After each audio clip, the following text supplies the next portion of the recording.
C'est parti pour le tableau électrique. Première chose que l'on va faire, je ne vais pas revenir sur tout, parce qu'encore une fois sur la chaîne, il y a déjà un tuto sur comment câbler son tableau électrique. Et on va regarder ensemble les principales étapes. Première étape, on gère tous les fils de terre.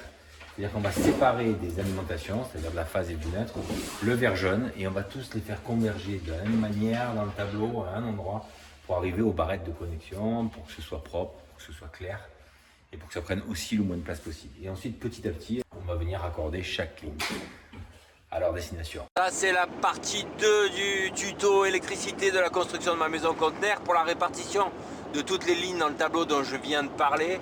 Il faut s'en référer au premier épisode qui est sorti concernant l'électricité. De mémoire, c'est l'épisode 15. Et dans celui-là, je vous explique comment on répartit déjà la manière dont on décide de mettre les lignes d'un côté ou de l'autre du tableau électrique. Là, je mets de côté donc toutes les terres, vous l'aurez compris, qui arrivent depuis mes réseaux qui vont à l'habitation. On fait les deux derniers ensemble. Je passe là, je descends dans le faisceau. Ici, j'ai mis un petit riselant. Merde, oui. J'ai mis un petit riselant intermédiaire là, ici. Et je descends toutes mes terres. En bas. Ça, j'organise. J'organiserai après le passage. Voilà. Une là et la dernière ici.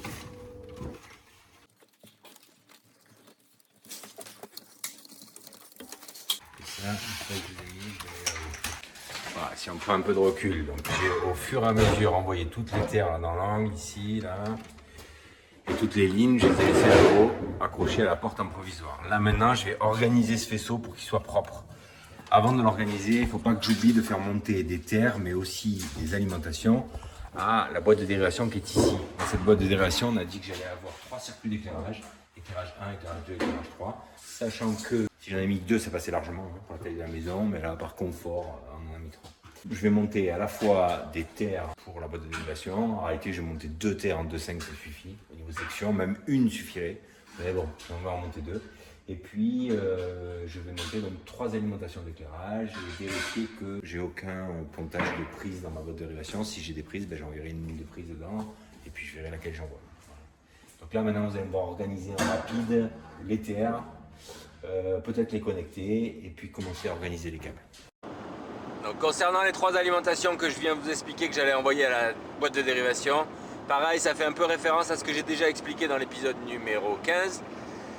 Mais en 2 mots, tous les éclairages de l'habitation convergent vers la boîte de dérivation et celle-ci doit être alimentée depuis le tableau évidemment avec des disjoncteurs dédiés. Donc 3 lignes, ça veut dire que j'ai 3 disjoncteurs qui viennent alimenter ma boîte de dérivation. Donc tant que j'en suis à l'étape où je passe des câbles derrière l'ensemble du tableau électrique, d'ailleurs je vais vous en parler dans un instant, eh bien je vais envoyer 3 lignes dans cette boîte de dérivation. Là vous m'avez vu il y a une seconde remettre les petits capots jaunes des barrettes de pontage ABB, c'est des petites protections qui permettent de garder les barrettes de pontage dans le tableau en réserve et néanmoins de protéger les connecteurs qui sont en tension quand on ouvre le tableau électrique. J'ai mis un petit riselant pour les bloquer. Allez, maintenant on raccorde les terres. Alors le 6 carré, ça va dans les bornes à vis, d'accord. Tous les autres, les 1,5 et les 2,5, ça va dans les connecteurs rapides. Là, je fais ma première pliure générale, d'accord. Comme ça, ils auront à peu près tous la même courbure. Je leur donne tous la même forme. Et je vais chercher les connecteurs de partout. Donc là, je vais dire comme ça. J'ai ici, là, dans ce connecteur rapide là. Là, je me connecte. Donc là, le but, c'est de leur donner tous la même courbure pour que ce soit joli. Toujours à la même distance, on essaie d'être régulier, et en fait à la fin ça fait un bon boulot.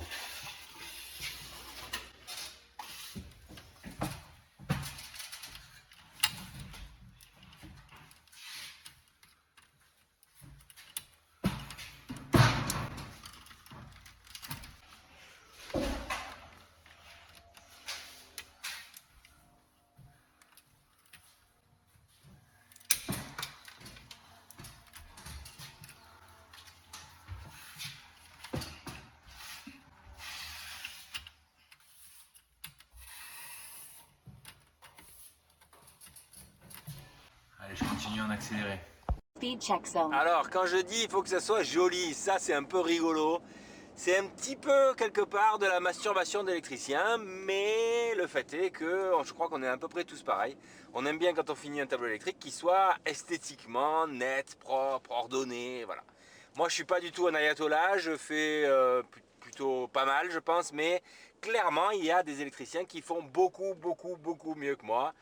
Je les admire souvent quand je regarde leur tableau électrique. Moi, je me pose toujours la question de savoir si c'est réellement nécessaire. Il est évident que la chose essentielle n'est pas là, d'accord? Mais c'est un petit plus. Ça donne un peu une idée de la manière dont l'électricien travaille. Et c'est pour cette raison que, dans l'ensemble, on fait attention à ça. Ok, allez, donc voilà, 2 faisceaux là, accrochés à droite et à gauche pour respecter un petit peu l'alignement de ce qui va être en goulotte fermée plus tard, d'accord? Pour que ce soit plus facile quand même à fermer les goulottes. Qui se rejoignent en un faisceau là, qui passe derrière, ici, qui arrive là, une première nappe qui se met sur la première barre. J'avais de toute façon pas assez là pour pouvoir tout mettre sur une seule barrette de terre. Donc en fait je suis obligé d'alimenter la deuxième, ça veut dire que j'aurai un pont en 16 mm² parce que je serai vraisemblablement alimenté ici en 16 mm². Donc j'aurai un pont d'une barrette à l'autre et ma terre générale qui arrivera d'en bas et qui sera raccordée à une des deux barrettes. Donc j'ai pour ça utilisé un petit peu de la deuxième barrette. Là j'ai mon 32 ampères, donc c'est-à-dire le 6 mm² qui vient se connecter ici. Et là toutes mes terres sont raccordées au tableau. J'ai aussi 2 terres qui montent d'ici et qui vont là. En réalité c'est cette boucle en aller-retour que je vais couper et ça me fera 2 connexion de terre pour ma boîte de dérive qui est là-haut. D'accord? Pour l'ensemble des terres, des points lumineux. Principalement, c'est ça en fait, dont on parle. Là maintenant, je vais me concentrer sur le câblage de chaque ligne que je vais réétiqueter proprement à un bon endroit, accessible visuellement au moins le plus possible pour pouvoir avoir toujours un petit accès à certaines choses, même si sur chaque disjoncteur ici, vous vous souvenez, j'ai noté au crayon à papier l'ensemble de mes lignes. Ok? Donc ça c'est sur chaque rangée, donc pour l'instant je me fie à ça. Et c'est qu'à la fin que je reporterai ces inscriptions sur le capot de mon tableau électrique qui sera proprement noté. Pour l'instant je câble ça comme ça. Et il y a juste au niveau des PC qu'il va falloir un petit peu que je les tire au clair. Être sûr que j'ai pas plus de 2 connexions sous les disjoncteurs à vis. Maintenant je câble chacune des lignes. En accéléré, c'est parti. Vous allez me voir maintenant donc raccorder chaque phase et chaque neutre de chaque ligne au-dessous de chaque disjoncteur concerné par la ligne, ça, pas de problème. Je fais passer tous les câbles derrière, l'occasion pour moi de vous donner une petite astuce, ça peut être intéressant avant de poser son tableau électrique au mur, de préparer un peu les choses et de faire la première pliure qui va permettre de sortir le faisceau de câbles ou de fils qui va concerner chaque rangée au bon endroit. Ça vous permet d'économiser le temps que je passe là à passer les fils derrière l'ensemble. Moi, c'est un tableau électrique prééquipé que j'avais acheté, que j'avais posé la fois dernière, j'avais pas envie de le déposer.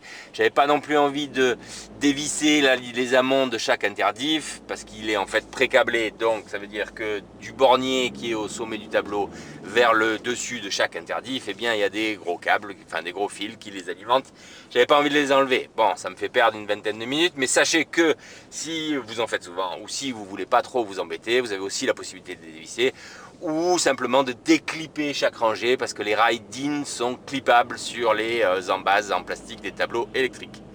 Donc vous pouvez très bien les sortir un à un pour faire passer vos câbles un peu plus tranquillement, leur faire leur première pliure et ensuite les raccorder. Bon, ça ne fait pas perdre énormément de temps non plus. Hein.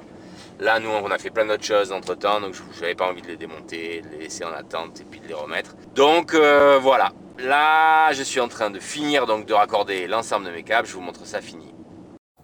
Alors voilà, tout ce que vous avez vu là, c'est une demi-journée de travail sur le tableau électrique. Petite demi-journée, hein, parce que j'ai fait d'autres trucs, mais toutes les terres sont raccordées. Vous les voyez, le faisceau qui est derrière, là, qui passe là, et qui est là, et qui se connecte aux 2 barrettes de terre. Ça, vous avez vu. Ensuite, toutes les lignes, ben là, ça y est, en fait, elles sont raccordées à chaque disjoncteur. Okay. Voilà, du coup là j'ai plus de lignes à proprement parler à raccorder au tableau, j'ai fini. Même la PC modulaire elle est raccordée, pas de problème.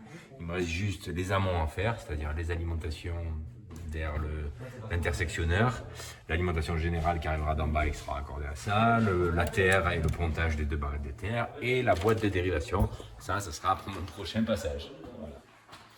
Voilà où on en est. Et après le coffret DTI, le courant faible, coffret communication. Voilà, allez, à la semaine prochaine. Bye. Bon, aujourd'hui, je reprends mon chantier d'électricité, enfin, si on m'autorise, hein, parce que maintenant, ici, c'est plutôt devenu le chantier de Vincent que le mien, j'ai l'impression. Hein. Bon. Là, je vais installer une boîte de dérivation. Ça, la boîte de dérivation, je vous montrerai un petit peu des images, mais c'est quelque chose que j'ai déjà expliqué de long en large en travers sur une tuto sur ma chaîne, d'accord? Je vous mets ici, si vous voulez aller le voir. Boîte de dérivation, selon moi, un très très bon concept en matière d'installation, particulièrement bon quand on est plusieurs à faire un même chantier, quand on n'a pas trop envie de réfléchir, quand on n'a pas envie de faire d'erreurs, quand on veut des solutions qui soient évolutives. Tout ça est dans ce tuto, donc je ne vais pas le redévelopper ici.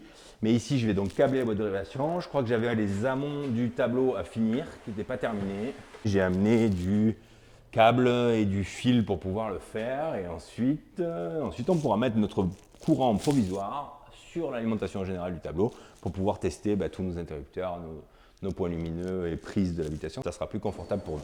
Allez, c'est parti pour la boîte de dérivation. Donc d'abord, première chose, la boîte de dérivation.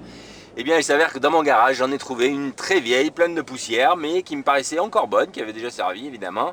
Et donc vous me connaissez, j'ai décidé de la mettre, de la passer là. Elle est un peu grosse, hein, sans doute beaucoup plus grosse que celle que j'aurais mis si j'avais pu la choisir. Mais on s'en fiche un peu, c'est au fond du placard dans la GTL, donc pas de problème avec ça. J'ai fait un peu de place pour pouvoir la poser. Là vous voyez une nouvelle fois, comme dans l'épisode 17, mon téléphone qui a fait des scènes, hein, qui était en grève suite à la réforme des retraites. Elle n'était pas passée cette réforme. Et donc du coup pendant 2 jours il m'a embêté. Donc je fais la voix off. Là je suis en train de vous montrer la manière dont je vais réétiqueter chaque ligne. Puisqu'on se souvient qu'il y a encore mon petit bout de gaine suite au tirage des fils dans les gaines qui avait été laissé sur les fils un petit peu à la sauvage. Donc je vais faire une petite étiquette sur chaque phase neutre ou phase et retour de phase d'interrupteur de toutes les connexions que j'ai à faire dans cette boîte de dérive pour avoir une idée précise de ce que c'est. Comment je fais mes étiquettes? Je fais une espèce de petit drapeau, c'est-à-dire que je fais un premier tour un peu serré sur les 2 fils ou 2 tours. Ensuite un drapeau que je replie sur lui-même et je coupe mon scotch. C'est pour moi la méthode la meilleure pour faire des petites étiquettes lisibles, parce que sur du scotch blanc, d'ailleurs je vous conseille quand vous achetez votre scotch électricien d'acheter plutôt des ensembles de 10 rouleaux de scotch blanc plutôt que les rouleaux multicolores, sinon vous avez parfois du mal à lire ce que vous marquez sur les étiquettes une fois que vous avez passé les scotch qui étaient de couleurs les plus claires. Voilà. Le fait de bien étiqueter une boîte de dérivation, c'est bien pour la suite, pour le futur. Si un jour on veut un petit peu changer la manière dont s'organise l'éclairage dans l'habitation, on a plus de facilité de retrouver les choses. Et croyez-moi, même une fois qu'on vient de câbler une boîte de dérivation, eh bien, on s'en réfère souvent aux étiquettes. C'est-à-dire que si on croit se souvenir que l'interrupteur arrive là, que le point lumineux arrive là, une fois qu'on en a câblé une dizaine ou une vingtaine, on a tout oublié. Donc l'étiquetage, honnêtement, c'est plutôt une bonne solution. Dernière chose, quand on étiquette comme ça à chaque ligne, on n'étiquette pas la terre, le vert jaune, on le laisse de côté puisque le vert jaune on s'en fiche un peu de savoir qui est qui, et donc on les met de côté tous ensemble pour pouvoir les raccorder ensemble sans trop s'en préoccuper. Ça fait moins de monde à l'intérieur de l'étiquette. Croyez-moi, c'est plus facile d'organiser correctement une boîte de dérivation sans prendre les terres dans l'étiquetage. Bon voilà, alors là c'est un peu le fouillis, mais je t'explique quand même, d'accord? Là, tout est étiqueté à peu près aux mêmes endroits, donc ça sera facile à travailler. Ici en haut, on a tous les interrupteurs qui arrivent là, d'accord? 2 couleurs de phase à chaque fois, un aller, un retour, c'est mes interrupteurs. Et tu vois que là, par exemple, celui-là, c'est interrupteur CH1. Juste derrière, tu vois l'interrupteur porte d'entrée 2, interrupteur extérieur entrée, interrupteur CH2, etc., etc. Donc là-haut, j'ai mes interrupteurs de l'habitation. Ici, j'ai tous mes points lumineux, d'accord? C'est du RO2V, c'est pour ça que tu vois du bleu, du marron et du vert jaune. Tous les verts jaunes, tu vas me voir en accéléré, les raccorder entre eux pour relier toutes les terres entre elles. Et ici, en bas, avec ces 2 terres-là, ça, c'est mes 3 alimentations de circuits d'éclairage de l'habitation. C'est-à-dire que là, j'ai sur chaque ligne, j'ai éclairage 1, éclairage 2, éclairage 3. Je vais répartir ces 3 alimentations d'éclairage pour l'ensemble de mes circuits d'éclairage et je vais tous les câbler ici dans la boîte de dérivation. Donc on câble ça en accéléré, je te montre le résultat à la fin et ensuite je fais les amont de tableau électrique. C'est parti. Alors câbler une boîte de dérivation, quand même, je dois vous le dire, c'est beaucoup plus facile et beaucoup plus sympa à faire avec des connecteurs rapides. Je ne saurais trop vous conseiller de vous équiper de ça si vous vous lancez un petit peu dans ce genre de travaux. Ok, allez, je te montre. Donc ça, c'est l'ensemble de mes terres, d'accord? Ma boîte de dérivation, toutes les terres arrivent ici avec 2 wagos et un petit pont entre les 2 wagos. Maintenant, je m'attelle à commencer à câbler le reste. C'est parti. Alors, voilà ce que j'ai décidé de faire. Salon cuisine, éclairage 1, WC, chambre 1, chambre 2, éclairage 2. Et salle de bain et toute l'électricité extérieure, tout l'éclairage extérieur sur la ligne 3. J'aurais très bien pu mettre simplement 2 circuits d'éclairage, c'était largement raisonnable. Mais là, qui peut le plus, peut le moins. Maintenant, depuis qu'on est au LED, en fait, il est à noter qu'on peut quand même mettre plus de points lumineux que ce qu'on pouvait le faire avant. Pour ça, il y a une méthode de calcul que j'explique dans ma vidéo sur la base de dérivation, donc je ne vais pas la réexpliquer ici. Donc là, c'est confortable, hein. Ligne 1, ligne 2, ligne 3, c'est grand luxe. Hein. C'est grand luxe, Vincent, ton câble électrique. Hein. Ouais, j'ai pas fait le ras d'égout. Comme d'habitude. En première étape, je vais raccorder tous les neutres entre eux. Donc pour ça, j'ai pris des Wago. Donc là, par exemple, salon, cuisine, éclairage 1, ça c'est ma ligne, d'accord. Donc en fait, le neutre des ampoules et le neutre de l'alimentation de l'éclairage 1, ils sont interreliés. Donc je vais mettre un Wago et me câbler. Et je vais faire pareil pour l'éclairage 2 et l'éclairage 3. Alors attention, quand je dis je vais câbler tous les neutres entre eux, on parle bien de la ligne d'éclairage que j'ai déterminée. C'est-à-dire que sur une ligne d'éclairage, je mets la chambre 1 et la chambre 2. Quand je dis je vais câbler les neutres entre eux, c'est que je câble simplement le neutre de la chambre 1 et le neutre de la chambre 2 sur la neutre de la ligne d'éclairage qui provient du tableau et qui est celui qui est concerné par cet éclairage. Vous m'aurez compris. Alors moi je trouve ça plutôt satisfaisant à faire câbler une boîte de dérivation. On galère un petit peu au début, mais après ça devient vite des automatismes. Ah, un petit canard. La boîte, elle est câblée. Ça donne ça. Bon, en 2 mots, on a éclairage 3, éclairage 2, éclairage 1 et là, les terres, d'accord. Tout ça, ça va être comme ça. Je vais finir les petits bouchages de la boîte, remettre le capot, faire les amants du tableau électrique et ensuite je prends le pari avec vous qu'au premier allumage, il y a tout qui fonctionne. Chaque fois que je fais ça, je fais souvent ça avec toi, Vincent, d'ailleurs. Ouais. Tu paries quoi là d'ailleurs? Tu paries que ça va marcher, que tout va marcher ou quoi? Je sais pas, mais t'as déjà perdu un pari. Ah bon? Ouais. Pourquoi? Du fissure. Ça a fissuré? Non, non, mais justement, ça n'a pas fissuré. Ça a pas fissuré. C'est vrai, le pari de déguisé. Oh, le gros mytho qu'il est, ce mec. C'est quoi ça? Non, non, ça c'est écoute. Ah oui, c'est un coup de cutter, ça va. Alors attends, mais je vais la trouver la fissure, hein. Déguette. Hein. Ah merde, en plus c'est la semaine prochaine qu'on pose le parquet. Ah non. Ah non, faut que ça fissure. Allez, Pépus. Oh, tu sais qu'il est vachement rigide notre sol. Hein. Je m'attendais à ce que ça vibre vachement, en fait ça vibre peu. Ouais, j'étais sur la traverse aussi. Hein. C'est vrai qu'il y a ce pari en cours là. Je suis mal, ça va toujours pas fissurer. C'est les abonnés qui choisissent le déguisement, non? C'est les abonnés qui choisissent le déguisement? Pas du tout, on n'a jamais dit ça. De toute façon, des déguisements, j'en ai pas beaucoup. Je sais même pas si j'en ai un d'ailleurs. Bon, et tu m'as pas dit si tu prenais le pari que tout marchait du premier coup. Hein. Le problème, c'est que je le fais à chaque fois et que tout marche toujours du premier coup. Donc maintenant, il ne veut plus parier. Avant, ça marchait, mais maintenant, ça marche plus. Ah là là, c'est ça d'être bon, qu'est-ce que vous voulez. Pour faire les amants, vous me voyez là découper un petit bout de câble, c'est du 3x16 carré, le dénuder pour récupérer les fils rigides. J'aime bien faire les amants en fils rigides parce que ça permet de les cintrer et de les faire passer exactement à l'endroit où on le souhaite. Sur le tableau prééquipé ABB que j'avais acheté, les amants étaient en fils souples. C'est pas facile de les organiser comme on veut, exactement là où on veut quand ils sont souples. Je préfère le rigide pour ça, je vous le conseille. Bon, ça y est, en théorie, c'est fini. Voilà. Ça, c'est mon câble d'alim général de cette maison conteneur, hein, en 1,5 carré, parce qu'elle est très économe en énergie. Non, pas du tout, c'est une blague. Ça, c'est ma prise provisoire qui est raccordée là, en provisoire par ici, et qui vient là, sous l'intersectionneur 63 ampères, qui est ma coupure générale de l'habitation. D'accord? Donc là, à ce stade, les 2 amants, vous m'avez vu les faire en accéléré, d'accord? Donc phase et neutre sur les 2 borniers de répartition, et mon câble d'alimentation générale, il viendra alimenter ici, dessous de cet intersectionneur, et il arrivera d'en bas. Ça sera quand on fera les raccordements de la maison conteneur, vous le verrez, à mon avis, bientôt. Là, je vais faire mon premier allumage. Alors, ça va péter ou ça va pas péter? On va voir. Allez, je vois ça avec vous en direct. Vincent, tu es sûr de tes câblages d'interrupteurs ou pas? C'est Vincent qui a câblé les interrupteurs, et moi qui ai câblé la boîte. Potentiellement, ça peut péter.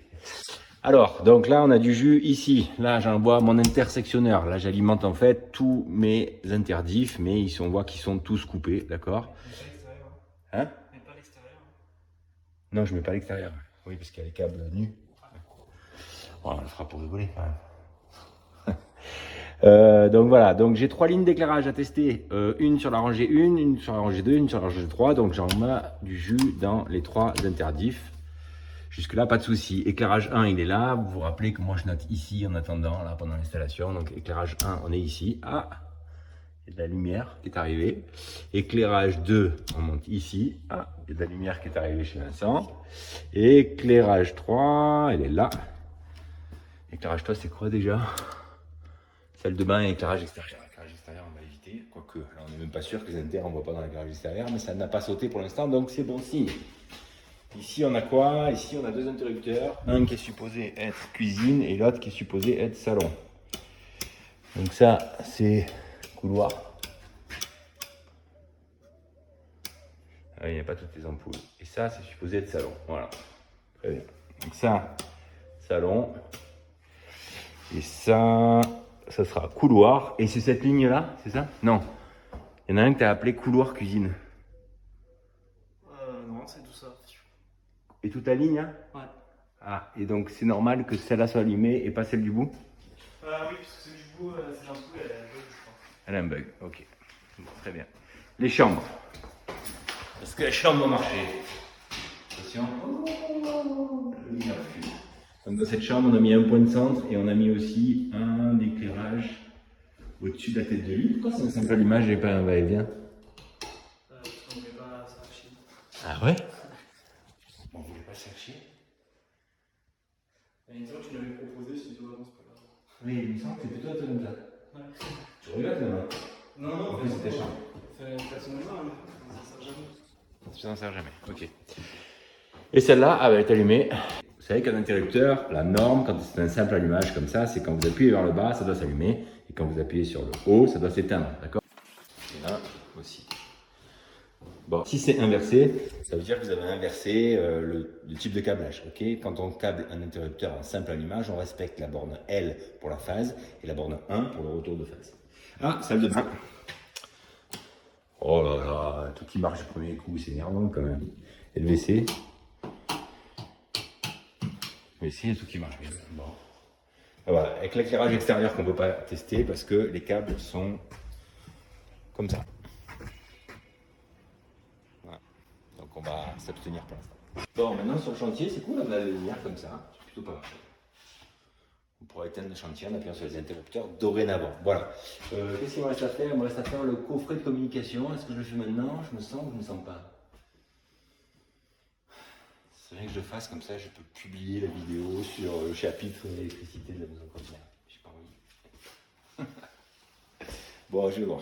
Alors, petite précision sécurité concernant la ligne d'alimentation provisoire que vous m'avez vu câbler là en dessous de mon intersectionneur pour mettre en fait du jus dans 100% de mon installation électrique. Attention, c'est d'une section qui est bien inférieure à celle qui est nécessaire pour alimenter la totalité de la maison conteneur. Donc, si vous faites ça un jour sur un chantier, c'est uniquement pour venir tester par exemple l'éclairage ou une petite ligne par-ci, une petite ligne par-là, mais surtout pas toutes les lignes en même temps, hein. On ne va pas démarrer la pompe à chaleur, le four, les plaques chauffantes en ayant cette alimentation provisoire parce que sinon, évidemment, gros souci de surchauffe lié au fait que trop d'ampérage passera par ce petit câble provisoire. Même s'il est protégé en amont, mais enfin, je vous le dis, c'est à faire attention. Câblage du coffret DTI. Donc là, c'est un DTI simpliste. Donc on a simplement une prise test France Télécom. J'appelle ça comme ça, sans doute que maintenant c'est un autre nom. Mais ça, c'est nécessaire pour le consuel. Ils veulent avoir une prise téléphone à l'intérieur même de la GTL pour les tests des opérateurs quand vous faites câbler. Et ensuite, j'installe un répartiteur TV, une entrée, 2 sorties, parce qu'on n'a que 2 antennes TV dans ce logement. Je le fixe à la barrette DIN et je n'oublie pas de le raccorder à la terre. C'est ce que vous me voyez faire à l'instant. Donc, je mets un petit fil de terre entre mon répartiteur TV et ma barrette de pontage de terre. Ah ouais, canard, c'est fini. Je vous montre vite fait avant de refermer les tableaux. Enfin, fini. Il nous manque encore le raccordement principal au télécom. Mais c'est à peu près tout. Hein. Et le câble d'alimentation générale, enfin les raccordements de la maison conteneur. Voilà, bon, le tableau, vous avez déjà vu. Ça, je vous ai montré tout à l'heure. Les amants, la boîte de dérive, elle est fermée, on n'en parle plus. Et là, le coffret de com. Alors, c'est un coffret de com de ras d'égout. Je ne sais même pas si le consuel va me l'accepter encore. On verra. Je pense que oui, mais bon, on verra. S'il n'accepte pas, ben, je ferai des corrections. Mais l'idée, c'est la suivante. J'ai simplement mis une prise test France Télécom, d'accord. ça c'est obligatoire. Et j'ai mis un répartiteur TV. Alors on a l'entrée, le Général TV qui arrive ici depuis l'antenne hertzienne qui est TNT qui est sur le toit, d'accord. Et un départ avec la chambre 1 et le salon, c'est tout ce qu'on a prévu. Le câble est noir. Pourquoi il est noir? Parce qu'il me restait un touré de câble anti-UV. Le câble TV est noir. Souvent vous avez l'habitude du câble TV qui est blanc, d'accord. Le câble noir, indispensable pour aller amener vos câbles sur les toits pour raccorder les antennes. Si vous ne mettez pas du câble anti-UV, eh bien la gaine du câble blanc, 5 ans après, ou 6 ans, ou 7 ans après peut-être, elle est complètement délitée et votre câble il a perdu toutes ses caractéristiques. Donc voilà, là on avait le touré sur place, donc on a tiré aussi les lignes intérieures avec ce même câble parce qu'on n'avait pas envie de s'embêter. Voilà, c'est pour ça que votre câble TV est noir versus le blanc, mais ça pose évidemment aucun problème. Là, Vincent est en train de préparer le seuil de porte des portes de placard recyclées là qu'on a sorti du conteneur, qui sont là. On vous montrera ça à la fin. Ça n'a pas vraiment beaucoup d'intérêt, si ce n'est que on avait besoin d'une cale de 2 cm pour rehausser le seuil, parce qu'on avait prévu ça comme ça pour pouvoir venir avec le parquet contre. D'accord. Je voulais un truc propre. Ce qu'on a trouvé de rapide, un peu rapide peut-être, c'est une règle de maçon qui était en bon état. Et là, Vincent s'apprête à la coller sur le sol, ce sera plus propre, ce sera un morceau d'aluminium qui restera propre et bien longtemps. Voilà. Je referme tout ça et je pense que ça sera la fin de l'épisode électrique. Après, ce que vous verrez plus tard, c'est la fermeture de toutes les goulottes, les petits caches de finition, là où il y a un cache, là, une trappe qui va être faite. Allez, je referme tout ça. Pour la pose et le câblage du coffret DTI, vous inquiétez pas, dans pas longtemps, j'espère sortir un tuto sur ma chaîne sur ça, mais sur un coffret DTI un peu plus élaboré afin de vous expliquer un petit peu comment je le câble et les petits outils que j'utilise, notamment pour l'antenne télé. Vous connaissez mon côté radégoût, hein? Ce tableau, c'est un tableau que j'ai récupéré qui est d'occasion. Hein. Je l'ai récupéré sur un chantier, je sais plus où. Il a même pris un petit coup de chaud là dans un petit coin là. Mais bon, ça va pas le dire. Chut. La boîte de dérivation, je pense qu'elle a 30 ans. Pareil, je l'ai démonté sur un chantier. Bon, tout ce matériel, si je le passe pas chez moi, où est-ce que je le passe, hein? Pas chez un client, je peux pas faire ça. Bon voilà, vous verrez bientôt les images de tout ça fermé et tout machin. Ça sera un peu plus joli avec là une barrette qui va fermer un petit peu tout. Et puis, on va considérer que les laits, qu'il manque 4 prises que Vincent mettra là dans la semaine. Et puis, ce sera bon comme ça. Vincent, tout va bien? Un petit mot pour la fin de l'épisode de l'électricité? Abonnez-vous. Et au bout de sa vie, vous avez senti le abonnez-vous. Bon, allez, je passe un tour. Ciao, ciao. Si c'est la fin de l'épisode, merci beaucoup de nous suivre. Merci beaucoup pour les gentils messages que vous nous envoyez. Franchement, c'est exceptionnel d'avoir des gens qui s'intéressent à notre travail et qui sont autant bienveillants. J'en discutais avec quelqu'un que je connais et qui connaît vachement bien les réseaux sociaux et qui m'a dit: j'ai lu tous les commentaires que les gens t'envoient, c'est exceptionnel, je n'ai jamais vu ça. Tu as très peu de personnes à qui ma tronche ne revient pas, a priori, enfin à qui notre tronche ne revient pas plutôt, je devrais dire. Et donc du coup c'est très très agréable, je tenais vraiment à vous le dire parce qu'en réalité je pense que c'est la première raison pour laquelle je fais ça. Ça nous sort un peu de la solitude des chantiers. Non pas qu'on n'a pas d'amis, je ne suis pas en train de dire ça, mais simplement c'est très plaisant au quotidien de recevoir vos messages d'encouragement, hyper gentils. Et puis de sentir votre intérêt, évidemment, c'est très flatteur. Donc merci pour tout ça, c'est très sympa. Je vous dis à très vite pour un prochain épisode de nos conteneurs. Vous avez vu quand même, ça a bien avancé là. Hein, on est plus proche de la fin que du début. Hein. Bientôt fini cette série.